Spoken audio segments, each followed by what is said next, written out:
those are questions that you can ask. Can I bring my parents? Do you have a, where am I going to get changed? Those kind of Right. things.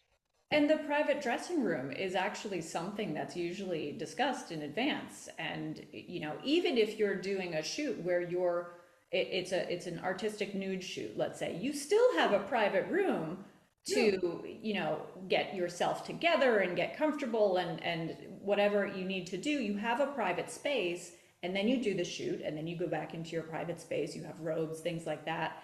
It's not just, here I am in the world with open windows, and there's a more professional setting and there's a professional way to handle those situations. And having a private dressing room doesn't have to be, four walls. It can be just a Yeah. private space.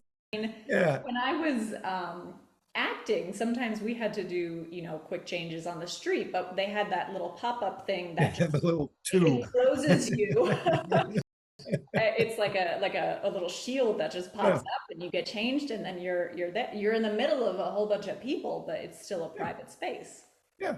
And we've even used a bed sheet on the Yeah, street. You yeah. get changed on there, but it's still, there is that need for someone to respect your privacy. Yes. Yes. And it's not difficult to do that, to respect someone else's privacy when it doesn't cost $3,000 to bring a bed sheet with you The to bed sheets are, we get them off Amazon. yeah. Yeah.